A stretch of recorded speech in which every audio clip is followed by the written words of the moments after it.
എട്ടാമത്തെ മന്ത്രം നോക്കാം.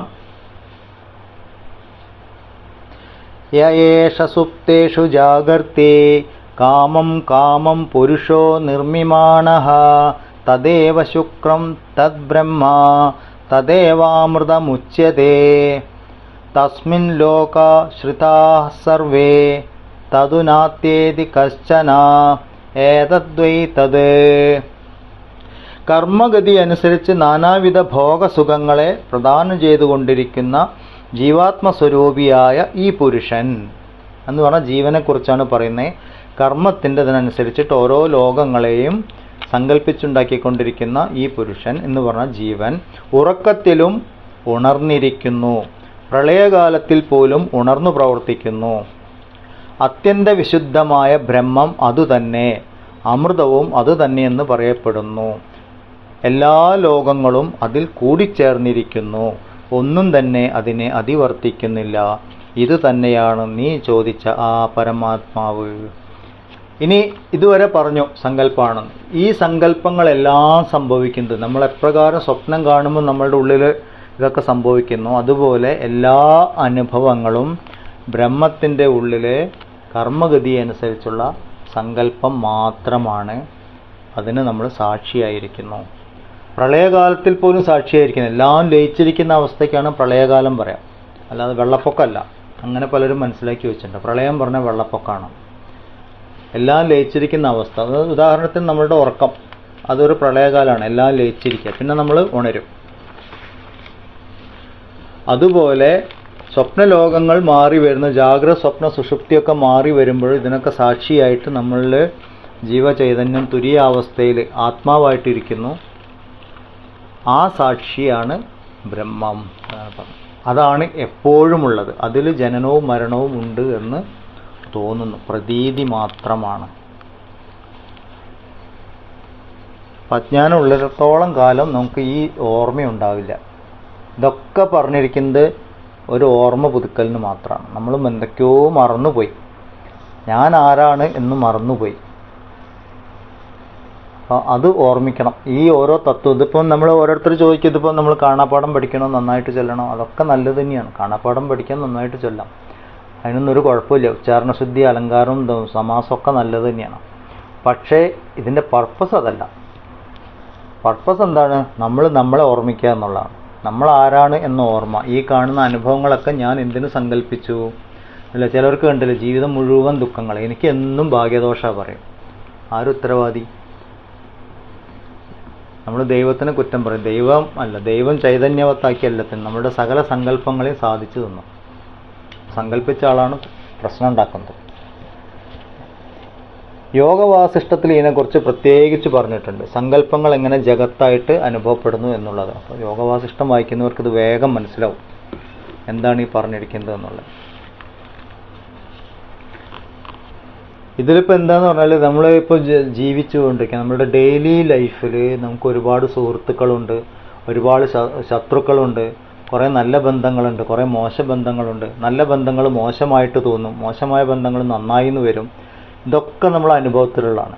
ഇതൊക്കെ സംഭവിക്കുമ്പോഴും നമ്മൾ സ്വയം ചോദിക്കേണ്ട ചോദ്യം, ഇതൊക്കെ ആര് സങ്കല്പിച്ചു?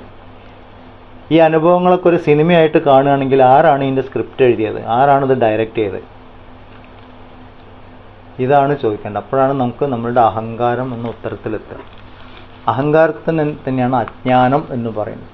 അതില്ലാണ്ടായി കഴിഞ്ഞാൽ ഈ സിനിമയും മാറി, എല്ലാം മാറി, സ്ക്രീൻ മാത്രം ഉണ്ടാവും അവിടെ എന്ന് പറഞ്ഞ പോലെ ബ്രഹ്മം മാത്രം അവശേഷിക്കുന്നു. അതുകൊണ്ടാണ് ഇതാണ് ബ്രഹ്മം എന്ന് പറഞ്ഞത്. ഈ അനുഭവങ്ങളെല്ലാം നമ്മുടെ അവസ്ഥാത്രയങ്ങൾക്ക് സാക്ഷിയായിരിക്കുന്നത് എന്താണോ അതാണ് ബ്രഹ്മം. 9ാമത്തെ മന്ത്രം നോക്കാം. ഇത് കുറേ ഉദാഹരണങ്ങളിലൂടെ പറയണം. നല്ല രസമായിട്ടുള്ള ഭാഗങ്ങൾ, അതൊക്കെ ഓർമ്മിച്ചു വെക്കാൻ. അഗ്നിർയതൈകോ ഭുവനം പ്രവിഷ്ടോ രൂപം രൂപം പ്രതിരൂപോ ബഭൂവ ഏകസ്തദാ സർവഭൂതാന്തരാത്മാ രൂപം രൂപം പ്രതിരൂപോ ബഹിശ്ച. 9-10 മന്ത്രങ്ങളിലൊക്കെ ഈ ആത്മാവ് എങ്ങനെ പലതായിട്ട് കാണപ്പെടുന്നു എന്നുള്ളതിനെ കുറിച്ചാണ് പറയുന്നത്. ആത്മാവ് ഒന്നേ ഉള്ളൂ, പലതായിട്ട് കാണപ്പെടുന്നു. മുമ്പും പറഞ്ഞു ഉപാധി ഭേദമനുസരിച്ച് ഭിന്നമായിട്ട് തോന്നുന്നു എന്ന് പറഞ്ഞു. ഭഗവത്ഗീതയിൽ അത് തന്നെയാണ് നമ്മൾ കാണുക. ഇവിടെ ഉദാഹരണത്തിൽ പറഞ്ഞു ഈ ലോകം മുഴുവൻ ആകെ വായു എന്ന് പറഞ്ഞത് ഒന്ന്, അഗ്നി എന്ന് പറഞ്ഞത് ഒന്നുള്ളൂ, തീ.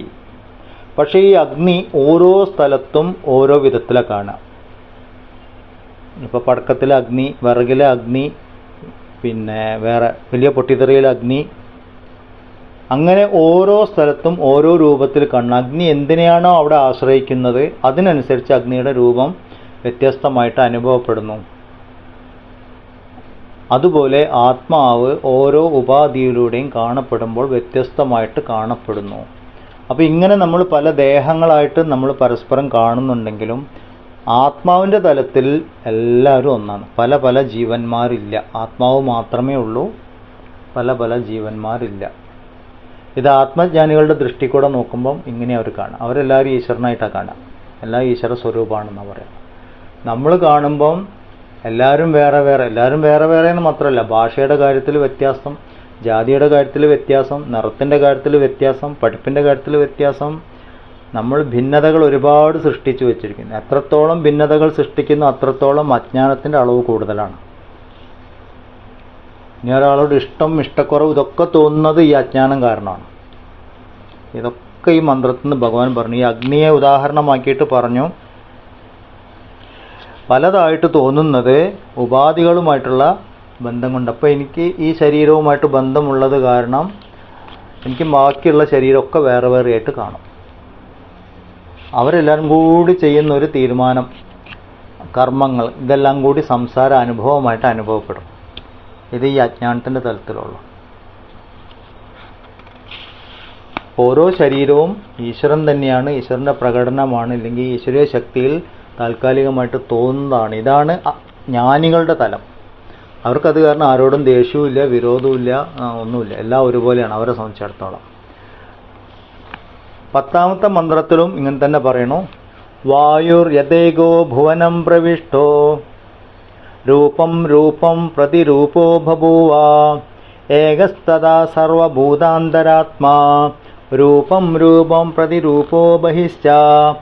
ആ അഗ്നിയെക്കുറിച്ച് പറഞ്ഞതുപോലെ തന്നെ ഇവിടെ വായുവിനെ കുറിച്ചും പറയുന്നു. ആകെക്കൂടി സൃഷ്ടിയിൽ വായു എന്ന് പറയുന്ന ഒന്നേ ഉള്ളൂ. പക്ഷെ ഓരോ സ്ഥലത്തും അത് ഭിന്നമായിട്ട് അനുഭവപ്പെടുന്നു.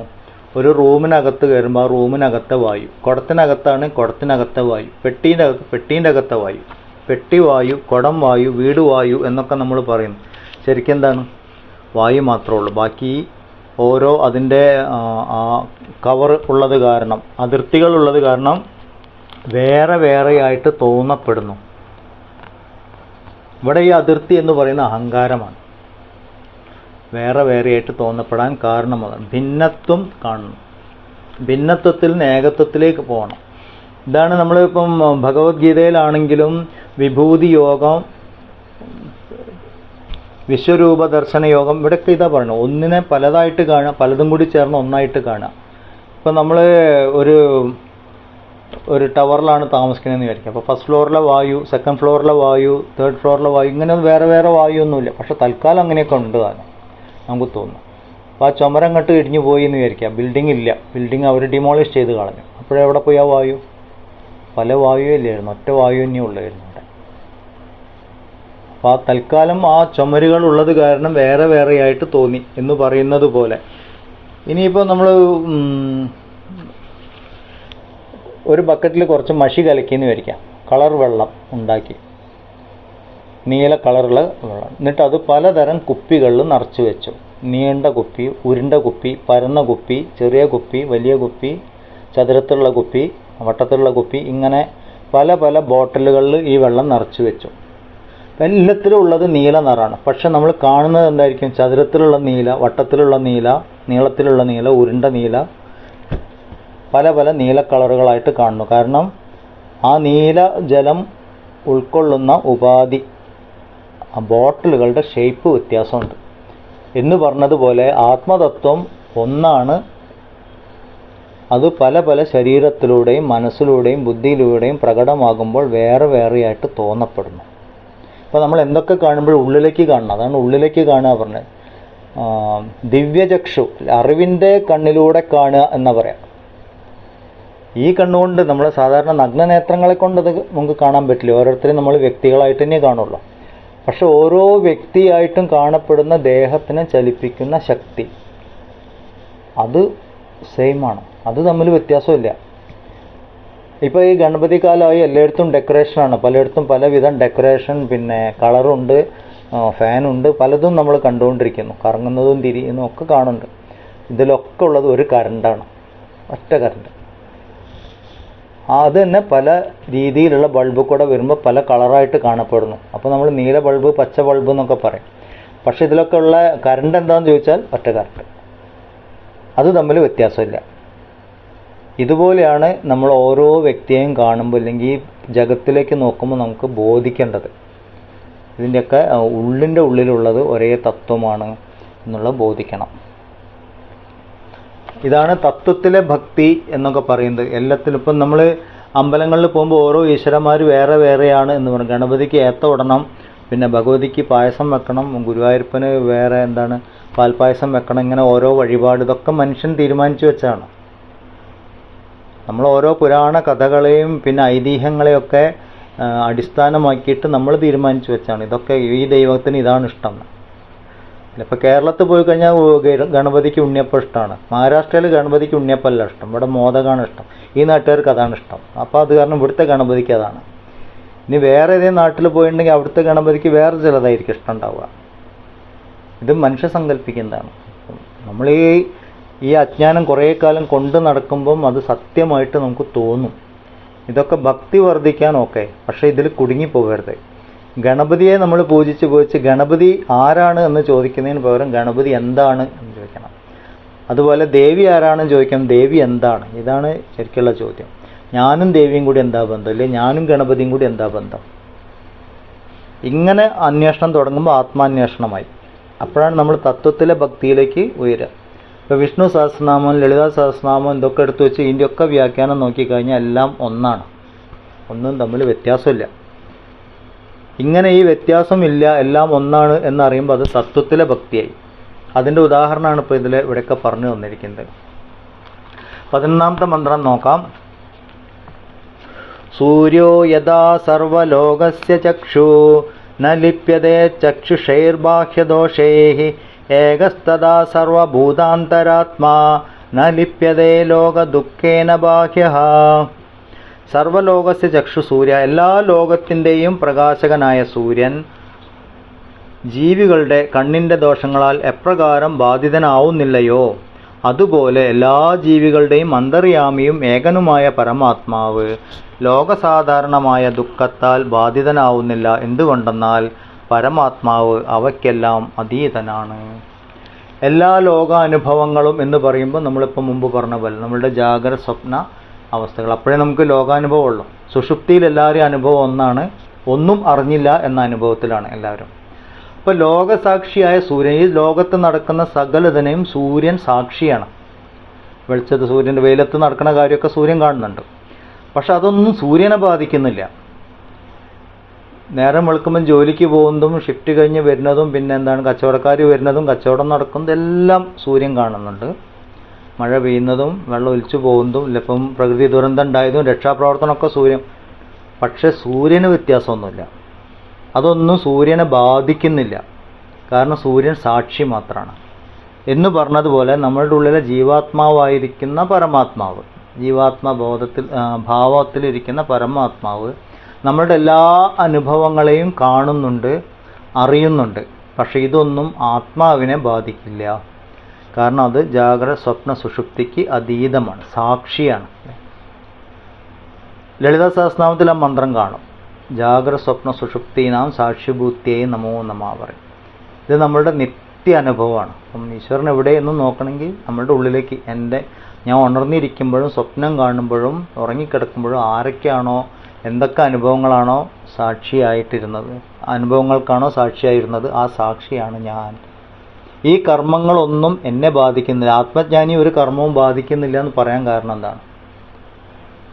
അജ്ഞാനത്തിൻ്റെ ദശയിലെ നമുക്ക് കർമ്മവാസനകൾ നമ്മളെ ബാധിക്കുന്നുള്ളൂ. അഹങ്കാരത്തിനെയാണ് കർമ്മവാസനകൾ ബാധിക്കുന്നത്. സാക്ഷിഭാവത്തിൽ അഹങ്കാരമില്ല, അത് കാരണം കർമ്മവാസനകൾ ബാധിക്കില്ല. ഈശ്വരനെ നമ്മൾ പറയുന്നു അങ്ങനെ തന്നെ, ലോകസാക്ഷി, കാലസാക്ഷി, കർമ്മസാക്ഷി എന്നൊക്കെ പറയും. അവസ്ഥാത്രയ സാക്ഷി,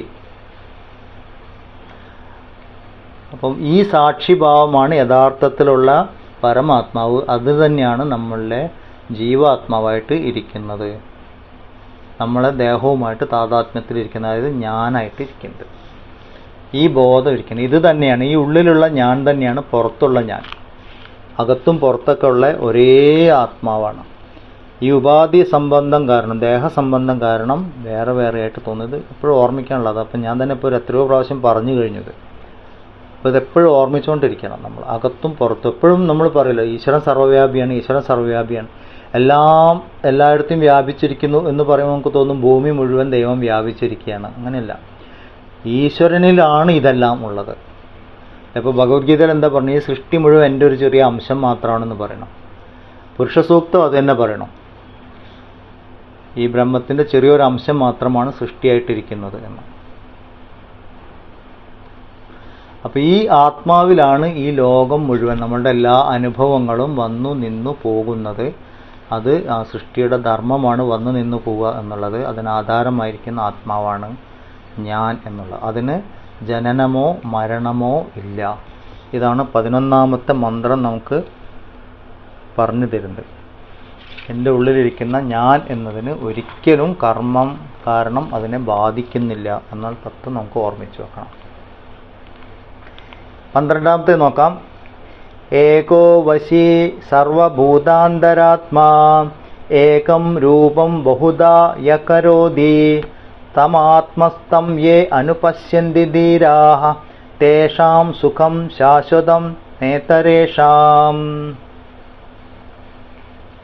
സർവചരാചരങ്ങളുടെയും അന്തര്യാമിയും ഏകനും വശിയുമായ യാതൊരാത്മാവ് ഒരേ രൂപത്തെ തന്നെ അനേക രൂപത്തിൽ നിർവചിക്കുന്നുവോ തന്നിൽ തന്നെ സ്ഥിതി ചെയ്യുന്ന ആ പരമാത്മാവിനെ യാവത് ചില ധീരന്മാരായ ജ്ഞാനികൾ കാണുന്നു അവരുടെ സുഖാനുഭൂതി ശാശ്വതമായിത്തീരുന്നു.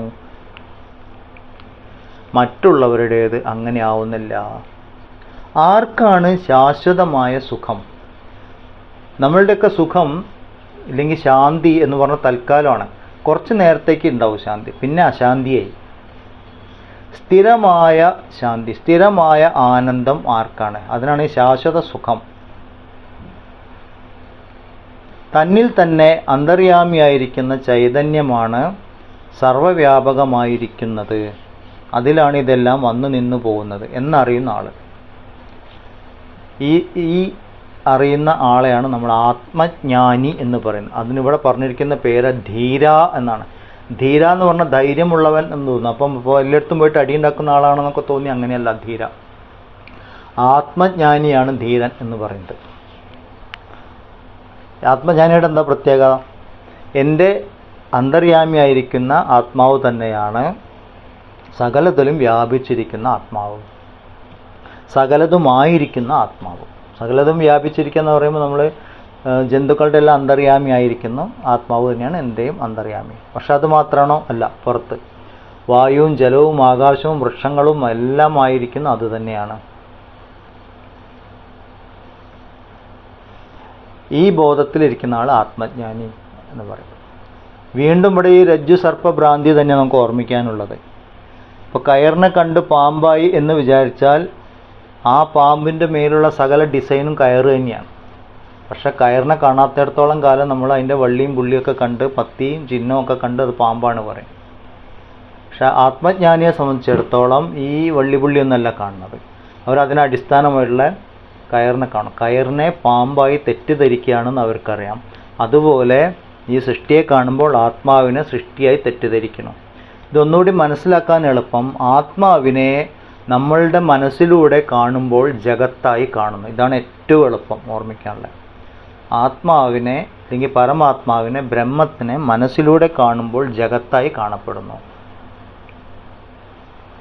അപ്പോൾ ജഗത്തിൽ നിന്ന് മനസ്സിനെ മാറ്റിക്കഴിഞ്ഞാൽ ബ്രഹ്മമായി, ബ്രഹ്മജ്ഞാനിയാവാം. അപ്പോൾ ഈ മനസ്സിനെ മാറ്റുക എന്നുള്ളത്, ഈ മനസ്സിനാണ് നമ്മൾ അജ്ഞാനം, അഹങ്കാരം, ഇതൊക്കെ ഒന്ന് തന്നെയാണ് നമുക്ക് അനുഭവപ്പെടുന്ന മനസ്സായിട്ട്. സമഷ്ടി തലത്ത് പറയുമ്പോൾ മായ പറയും, വ്യഷ്ടി തലത്ത് പറയുമ്പോൾ മനസ്സ് എന്ന് പറയും.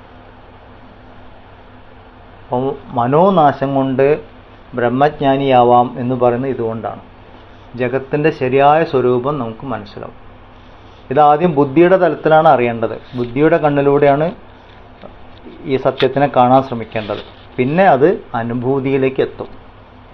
11ാമത്തെ മന്ത്രം ശാശ്വത സുഖത്തിൻ്റെ രഹസ്യം പറഞ്ഞു തരുന്നു. ഈ കാണുന്നതെല്ലാം ആത്മാവാണെന്ന് ബോധിക്കുന്ന ആൾക്ക് ശാശ്വതമായ സുഖം കിട്ടും.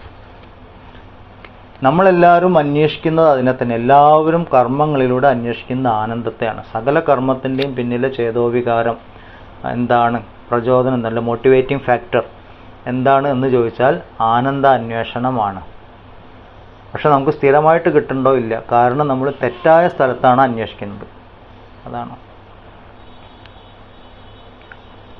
12ാമത്തെ മന്ത്രവും ഇതുതന്നെ പറഞ്ഞു തരുന്നു.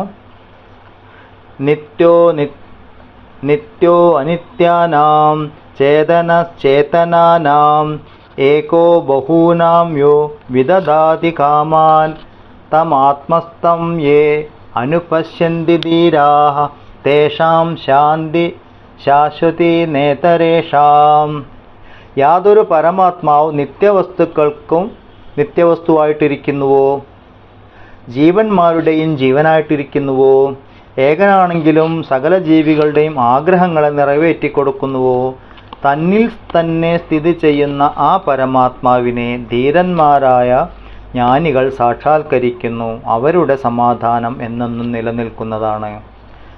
മറ്റുള്ളവരുടേത് അങ്ങനെയല്ല. എന്ന് പറഞ്ഞാൽ അജ്ഞാനികളുടേത്, സംസാരം തുടരുന്നവരുടേത്. ഇനിയിപ്പം മരണത്തിന് ശേഷം തിരിച്ചുവരവില്ല, സംസാര ജീവിതം ഇല്ല എന്ന് പറഞ്ഞ ഒരവസ്ഥയാണ്. അവർ ജ്ഞാനികളാണ്. അവരെന്ത് മനസ്സിലാക്കുന്നു? ഈ കാണുന്ന നിത്യ അനിത്യ വസ്തുക്കൾക്കെല്ലാം ആധാരമായിട്ടിരിക്കുന്ന ബ്രഹ്മം, ഉത്തമ പുരുഷൻ എന്ന് പറയും നമ്മൾ ഭഗവത്ഗീതയുടെ ഭാഷയെ പറയുകയാണെങ്കിൽ. അപ്പോൾ ഈ പരബ്രഹ്മം, അതിലാണ് സകല വസ്തുക്കളും ജീവനുള്ളതും ജീവനില്ലാത്തതും ആയിട്ട് കാണുന്നത്. എല്ലാ ജീവന്മാരുടെയും ജീവൻ എന്ന് പറഞ്ഞാൽ ജീവത്വം എന്ന ഭാവത്തിന് ആധാരമായിരിക്കുന്ന പരമാത്മാവ്. പിന്നെ സകല ജീവികളുടെയും ആഗ്രഹങ്ങളെ നിറവേറ്റിക്കൊടുക്കുന്നു എന്ന് പറഞ്ഞാൽ ആ ബ്രഹ്മത്തിലെ മായാശക്തി തന്നെയാണ് ഈ കാണുന്ന കർമ്മങ്ങൾക്കെല്ലാം ഫലം നൽകുന്നത് എന്നറിയുന്ന ആള്, മായാശക്തിയെക്കുറിച്ച് അറിയുന്ന ആൾ. അപ്പോൾ ബ്രഹ്മത്തെക്കുറിച്ചും മായയെക്കുറിച്ചും അറിയുന്ന ആള് സർവ്വവ്യാപകമായിരിക്കുന്ന സകല ജീവികളും എന്ന് നമ്മൾ പറഞ്ഞു. അതിൻ്റെ അർത്ഥം എന്താണ്? ഇവിടെ മാത്രമല്ല, ഇന്ത്യയിൽ മാത്രമല്ല, പാകിസ്ഥാനിലോ ബഹിരാകാശത്തോ വേറെ ഏതെങ്കിലും ഗോളങ്ങളിലൊക്കെ അവിടെയൊക്കെ ഈ ബ്രഹ്മം തന്നെയാണ് എന്നറിയുന്ന ആ ഏകമായിരിക്കുന്ന ബ്രഹ്മം തന്നെയാണ് ഇവിടെ പലതായ ജഗത്തായി കാണുന്നത് എന്നറിയുന്ന ആൾ. ഈ ജഗത്ത് തന്നെ, ഈ ജഗത്തായി കാണപ്പെടുന്ന ബ്രഹ്മം തന്നെയാണ് എന്നിൽ അന്തര്യാമിയായിരിക്കുന്ന ഞാൻ ജീവൻ എന്ന് അനുഭവിക്കുന്ന പരമാത്മാവ്. അതായത് ജീവനും ജഗത്തും ബ്രഹ്മവും തമ്മിൽ വ്യത്യാസമില്ല, ഒന്നു തന്നെ. ഇതാണ് വേദാന്തത്തിൻ്റെ അടിസ്ഥാനം. ഇത് അറിയുന്ന ആള് സ്ഥിരമായ ശാന്തി അനുഭവിക്കുന്നു, ആനന്ദം അനുഭവിക്കുന്നു. ഇതെപ്പോഴാ അറിയാം? ആത്മജ്ഞാനം കൊണ്ട് മാത്രമേ ഈ തലത്തിലേക്ക് നമ്മൾ എത്തുന്നുള്ളൂ. അപ്പോൾ ശാശ്വത സുഖത്തിൻ്റെ അടിസ്ഥാനം എന്താണ് എന്ന് ചോദിച്ചാൽ, ശാശ്വത സുഖത്തിൻ്റെ അടിസ്ഥാനം ആത്മജ്ഞാനമാണ് എന്ന് നമുക്ക് മനസ്സിലാവും. അപ്പം എന്തു കൊടുത്തും ജീവിതം അതിൻ്റെ ലക്ഷ്യത്തിലേക്ക് എത്തണമെങ്കിൽ എന്ത് വില കൊടുത്തും ആത്മജ്ഞാനം നേടുക എന്നല്ലാതെ വേറെ മാർഗം ഒന്നും ഇല്ല. ഞാനിന്ന് കുറച്ച് സമയം കൂടി, ഒരു 10-15 മിനിറ്റ് കൂടി കൂടുതൽ എടുക്കുകയാണ്. നമുക്ക് ഈ അധ്യായം മുഴുവനാക്കാം. തയ്യാറല്ലേ എല്ലാവരും? ആരെങ്കിലും ഒരാൾ മറുപടി പറയും. ഓക്കെ. 14ാമത്തെ മന്ത്രം നോക്കാം.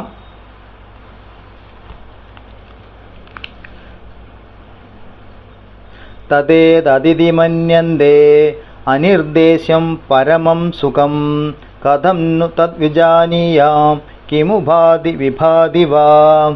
ഇത് ചോദ്യങ്ങളാണ്. ഇപ്പം ഇവിടെ ആത്മാവിനെ കാണുന്നതിനെ കുറിച്ചും ആത്മദർശനത്തിനെ കുറിച്ചൊക്കെ പറഞ്ഞു. അപ്പോൾ ഒരു ചോദ്യം നമുക്ക് വരും. ആത്മാവ് എന്ന് പറയുന്നത് നിർഗുണ നിരാകാരമാണ്, അറിയാൻ ബുദ്ധിമുട്ടുള്ളതാണ്, ഇന്ദ്രിയങ്ങളെ കൊണ്ട് അറിയില്ല എന്നൊക്കെ പറഞ്ഞു. പക്ഷെ ഇതിനെ കാണുന്നതിനെ കുറിച്ചും പറഞ്ഞു. ആത്മദർശനത്തിനെ കുറിച്ചാണ് ഇത്ര നേരം പറഞ്ഞത്. അപ്പോൾ ഇതിനെ കാണുന്നത് എങ്ങനെ? നമുക്ക് ഏതൊരു വസ്തുവിനെ കാണണമെങ്കിലും പ്രകാശം വേണം. അപ്പോൾ ആത്മാവിനെ പ്രകാശിപ്പിക്കുന്ന പ്രകാശം എന്താണ്? ഇങ്ങനെയൊക്കെ കുറേ ചോദ്യങ്ങൾ. അതാണിപ്പം ഒരു സാധകന്റെ മനസ്സിൽ ഉയരേണ്ട ചോദ്യങ്ങളാണ് ഈ 14ാമത്തെ മന്ത്രം. ഒരു കാരണം കൊണ്ടും ഒരു പ്രകാരത്തിലും അറിയാൻ കഴിയാത്തതും എന്നാൽ അറിയുമ്പോൾ പരമാനന്ദ നിവൃത്തി സ്വരൂപവുമായ ആ പരമാത്മാവിനെ നിർദ്ദിഷ്ട വസ്തുവിനെ പോലെ എങ്ങനെ അറിയുന്നു ജ്ഞാനികൾ? ഞാൻ എങ്ങനെയാണ് ആ പരമാത്മതത്വത്തെ അറിയുന്നത്? ഇത് നചികേതസിന്റെ മനസ്സിലെ ചോദ്യമാണ്. ഇതേ ചോദ്യം തന്നെ യമൻ സ്വയം ചോദിക്കുന്നു. എന്നിൽ ആ പരമതത്വം പ്രകാശിക്കുകയും അനുഭവപ്പെടുകയും ചെയ്യുമോ, അഥവാ അനുഭവപ്പെടാതിരിക്കുമോ? ഇപ്പൊ പരമാത്മാവിനെ കുറിച്ച് പറഞ്ഞു, തത്വങ്ങളെ കുറിച്ച് പറഞ്ഞു, എല്ലാം പറഞ്ഞു. ഇതിനെ എങ്ങനെ അറിയും? നമുക്കൊരു വസ്തുവിനെ കുറിച്ച് എന്തെങ്കിലുമൊക്കെ ലക്ഷണങ്ങൾ ഉണ്ടെങ്കിൽ നമുക്ക് അറിഞ്ഞു പറയാൻ പറ്റുള്ളൂ, ഇല്ലെങ്കിൽ അറിയില്ല. ഇപ്പം ഞാനൊരു സാധനത്തിനെ കണ്ടു, ഇന്ന സാധനമാണ് എന്ന് പറയണമെങ്കിൽ ആ സാധനത്തെക്കുറിച്ചുള്ള ഒരു അറിവ് എനിക്ക് വേണം. ഇന്ന സാധനം അല്ല എന്ന് പറയണമെങ്കിലും അതിനെക്കുറിച്ചൊരു അറിവ് വേണം. ഇപ്പോൾ ഈശ്വരൻ ഇല്ല എന്ന് പറയുന്ന നിരീശ്വരവാദികൾ, ഈശ്വരൻ ഇല്ല എന്ന് പറയണമെങ്കിൽ ഒരു സാധനം ഇല്ല എന്ന് തെളിയിക്കണമെങ്കിൽ ആ സാധനത്തിൻ്റേതായ കുറച്ച് ലക്ഷണങ്ങൾ കാണിക്കണം. ഇത്രയും ലക്ഷണങ്ങളുള്ള സാധനം ഇവിടെയില്ല. ഇപ്പോൾ ഒരു ഉദാഹരണത്തിന് പാല് ഇല്ല എന്ന് പറയണമെങ്കിൽ ഒരു ഗ്ലാസ്സിൽ കൊണ്ടുവച്ചു, ഈ ഗ്ലാസ്സിൽ പാലില്ല എന്ന് പറയണമെങ്കിൽ ഗ്ലാസ് അവിടെ കൊണ്ടുവച്ചിട്ട് ഇതിൽ ദ്രാവക രൂപത്തിൽ വെളുത്ത നിറത്തിലുള്ള പശുവിൽ നിന്ന് കിട്ടുന്ന ഒരു വസ്തു ഇല്ല എന്ന് പറയണം. അപ്പം 2-3 ലക്ഷണങ്ങളായി പാലിനെ കുറിച്ച്. ഇത്രയും ലക്ഷണങ്ങൾ ഉണ്ടെങ്കിൽ പാലുണ്ട്, ഇത്രയും ലക്ഷണങ്ങൾ അതിലില്ലെങ്കിൽ പാലില്ല. അപ്പോൾ പാലിനെ കുറിച്ചുള്ള ലക്ഷണങ്ങളാണ് പറഞ്ഞത്. നിരീശ്വരവാദികളോട് ഈശ്വരൻ ഇല്ല എന്നതിൻ്റെ ലക്ഷണം ചോദിക്കുമ്പോൾ നിങ്ങൾ ലക്ഷണത്തോടു കൂടി തെളിയിക്കൂ ഈശ്വരൻ ഇല്ല എന്ന് പറയുമ്പോൾ അവർ ലക്ഷണങ്ങൾ പറയണം. ഇല്ലാത്തൊരു സാധനത്തിൻ്റെ ലക്ഷണം എങ്ങനെയാ പറയാൻ പറ്റില്ല, ഉള്ളതിൻ്റെ ലക്ഷണങ്ങളെ പറയാൻ പറ്റുള്ളൂ. അപ്പം ഈശ്വരൻ ഇല്ല എന്ന് തെളിയിക്കുമ്പോൾ യഥാർത്ഥത്തിൽ ഈശ്വരൻ ഉണ്ട് എന്ന് തെളിയിക്കുകയാണ്, അറിയാണ്ട് തെളിയിക്കപ്പെടുന്നു. ഇങ്ങനെ ഇവിടെ ചോദ്യം, ഞാനിപ്പോൾ ബ്രഹ്മദർശനോ ആത്മദർശനം ഉണ്ടായാൽ ഞാൻ എങ്ങനെ അറിയും ഞാൻ ആത്മാവിനെ ദർശിച്ചു എന്ന്? ഏതൊരു പ്രകാശം കൊണ്ട് നോക്കിയാലാണ് അതിനെ കാണുക? ഇപ്പം ഇരുട്ടത്ത് നമുക്കൊന്നും കാണാൻ പറ്റില്ല, ഏതൊന്നിനെ കാണണമെങ്കിലും വെളിച്ചം വേണം. അപ്പം ആത്മാവിനെ കാണിക്കുന്ന പ്രകാശം എന്താണ്? അതിനെ ഞാൻ അറിഞ്ഞാൽ അതിനെ ഞാൻ കണ്ടു എന്ന് ഞാൻ എങ്ങനെ അറിയും? ഇങ്ങനെയൊക്കെ ഒരുപാട് ചോദ്യങ്ങൾ വന്നു. ഈ ചോദ്യത്തിനുള്ള ഉത്തരമാണ് ഏറ്റവും വലിയ ഉത്തരം 15ാമത്തെ മന്ത്രം. ഇതിന് നമ്മൾ ആരതി മന്ത്രം എന്നൊക്കെ പറയും. കർപ്പൂരാരതി കാണിക്കുമ്പോഴൊക്കെ ഈ മന്ത്രം ചൊല്ലും. ഇത് വളരെ പ്രധാനപ്പെട്ടാണ്, ബൈഹാട്ട് പഠിക്കേണ്ട മന്ത്രമാണ്. ന തത്ര സൂര്യോ ഭാതി ന ചന്ദ്രതാരകം നേമ വിദ്യുതോ ഭാന്തി കുതോയമഗ്നിഃ തമേവ ഭാന്തം അനുഭാതി സർവം തസ്യ ഭാസ സർവമിദം വിഭാതി. വളരെ പ്രധാനപ്പെട്ട മന്ത്രം. ഇത് ബൈഹാട്ട് പഠിക്കേണ്ടതാണ്, ഡെയിലി ചൊല്ലി ഓർമ്മിക്കാനുള്ളതാണ്. ഇതാണ് പരമമായ രഹസ്യം. അവിടെ എന്ത് പ്രകാശം കൊണ്ടാണ് ഞാൻ ഇതിനെ കാണുക എന്നാണ് ചോദിക്കുന്നത്. ഇതിൻ്റെ ഉത്തരമായിട്ട് യമം തന്നെ പറയണു, അവിടെ സൂര്യനോ ചന്ദ്രനോ പ്രകാശിക്കുന്നില്ല, അവിടെ മിന്നൽ പ്രകാശിക്കുന്നില്ല, വൈദ്യുതി പ്രകാശിക്കുന്നില്ല, പിന്നെ ഈ അഗ്നി എങ്ങനെ പ്രകാശിക്കും? അഗ്നിയും പ്രകാശിക്കുന്നില്ല. അതുമാത്രം പ്രകാശിക്കുന്നു. അതിൻ്റെ പ്രകാശത്താൽ ബാക്കിയെല്ലാം പ്രകാശിപ്പിക്കപ്പെടുന്നു. ആത്മപ്രകാശത്തിലാണ് ബാക്കി എല്ലാ അനുഭവങ്ങളും ഉണ്ടാകുന്നത്. സൂര്യനെയും ചന്ദ്രനെയും നമുക്ക് കാണിച്ചു തരുന്നത് നമ്മളുടെ ഉള്ളിൽ ആത്മപ്രകാശം ഉണ്ടെങ്കിലാണ്. സൂര്യനും ചന്ദ്രനും സ്വയമായിട്ട് പ്രവർത്തിക്കാനുള്ള കഴിവില്ല, പ്രകാശിക്കാനുള്ള കഴിവില്ല. സൂര്യനിലെ പ്രകാശമായിരിക്കുന്ന ആത്മപ്രകാശമാണ്, ചന്ദ്രനിലെ പ്രകാശം ആത്മപ്രകാശമാണ്. ഇതൊക്കെ പക്ഷേ ഇതിനെല്ലാം അതീതമാണ് ആത്മപ്രകാശം. ആത്മപ്രകാശത്താൽ സകലതും പ്രകാശിപ്പിക്കപ്പെടുന്നു. അതുമാത്രമാണ് പ്രകാശിക്കുന്നത്. യഥാർത്ഥത്തിൽ ആത്മപ്രകാശം ഉണ്ടെങ്കിലേ കണ്ടു, കേട്ടു, അറിഞ്ഞു, തൊട്ടു, രുചിച്ചു എന്നൊക്കെയുള്ള സകല അനുഭവങ്ങളും നമ്മൾ അനുഭവിക്കുന്നുള്ളൂ. അപ്പം ഞാൻ എങ്ങനെ ഇത് അറിയും എന്ന് ചോദിച്ചാൽ ഞാൻ അതാണ് എന്ന് നമുക്ക് സ്വയം അറിയലാണ്. എന്നിലാണ് എല്ലാം നമ്മൾ സ്വയം അറിയലാണ്. ആത്മപ്രകാശത്തിൽ ബാക്കി സകലതും പ്രകാശിപ്പിക്കപ്പെടുന്നു.